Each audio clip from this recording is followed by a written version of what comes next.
let's say like 5 or 6 million euros per year, just to say the right words. First of all, and second, whatever they were totally for Hillary Clinton. So whatever Donald Trump is doing, he is a bad guy for whatever reason. And their last cover 2 weeks ago was about Italy, saying that they are charlatans. They are crooks, basically. They're talking about the new Italian politicians. So they even don't respect the will of the people when they go to the election.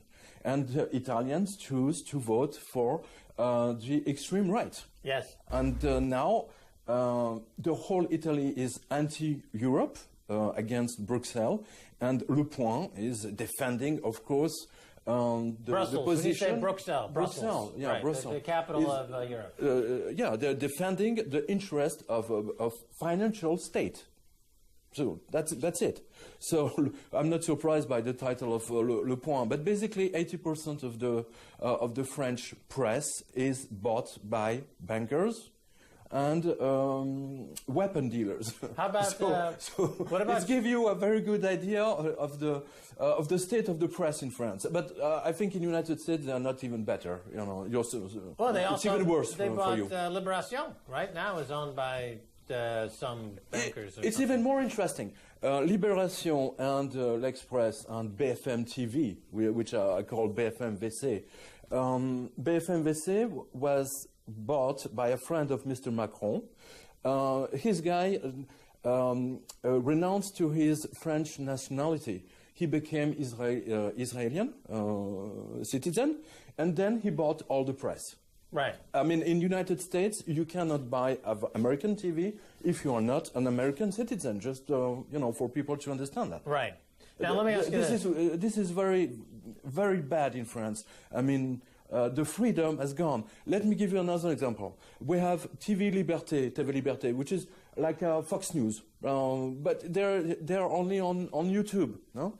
And YouTube just 4 days ago, they cut the total the whole channel with 3,000 hours of programs. That's the liberty in France now, the press. The bankers have bought all the radios, TVs, and of course newspapers, and now they want to have the total control on the media and of course on people. Well, in the States, of course, you have all the consolidation. Speaking of media, let's talk about something very important. Going on, anti-free speech legislation in France regarding uploads to YouTube. This is new. This is part of a new copyright law that will make it illegal for anyone to link to other content without paying for that content. You can't create memes. You can't create mixes and mashups without incurring a cost. And this is now from a European initiative. It sounds terrible. What are your thoughts?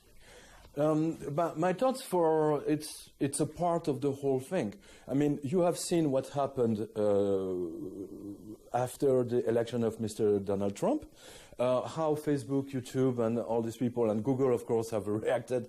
They decided that the only way to protect something, another Trump to come up, is to take control of the internet, because internet was the last place where people have the free speech. Okay, so it's over. In Bruxelles, as you say, or Brussels, voted Articles 11 and 13, which make it even difficult for independent journalists and platforms to compete with the internet giants. Now, you're probably the #1 blogger in France. Is this impacting you? Maybe. But we will take, we will react according to the new laws.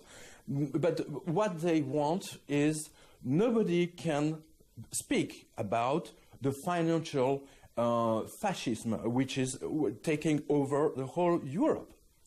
Thank you to Facebook, Google. My Facebook was taken off. How would you define financial fascism? Financial fascism is that you don't have access to financial information. Giving you another example, we have a new law. For example, if you came up with the scandal of Wells Fargo, yes. no, it's against the law. Because this is secret. You cannot talk about it. This is the so new the laws. regulators are clamping down on speech, just like in the UK. Exactly. You can't talk about banks without having Ofcom. Exactly. Will clamp down on you. Now, we were just on the Côte d'Azur. And, you know, as you point out, I have not been in France for a few years, really. And I noticed that, unlike in the years past, the women are completely wearing both parts of their bikini. They're not allowing their breasts. That's a disaster to for be the Max. okay. So, and I read that this is part of the reaction to the financial crisis. That the country became more conservative, and women are now wearing both parts of the bikini. Doesn't this mean the terrorists have won? Not yet, not yet. You have part of France, of south of France, there are people are all naked, you know, on all beaches. Don't worry about that. Well, maybe in Saint-Tropez. I know when I go with my little string, and I have the très beau. Well, dans la plage, mon les plus belles, les plus belles. C'est magnifique. Man, that's in Saint-Tropez. Of course, you would always expect that. But in Villefranche-sur-Mer, it's like frickin', you know, Miami. well, it's maybe a little conservative. All right. Well, on that sobering note, we must say goodbye. Thank you. Well, I thought we'll speak more about sex in France. So let's stay for a second segment. That's going to do it for this edition of the Keiser Report with me, Max Keiser, and Stacey Herbert. Thanks to our guest, Pierre Jovanovic.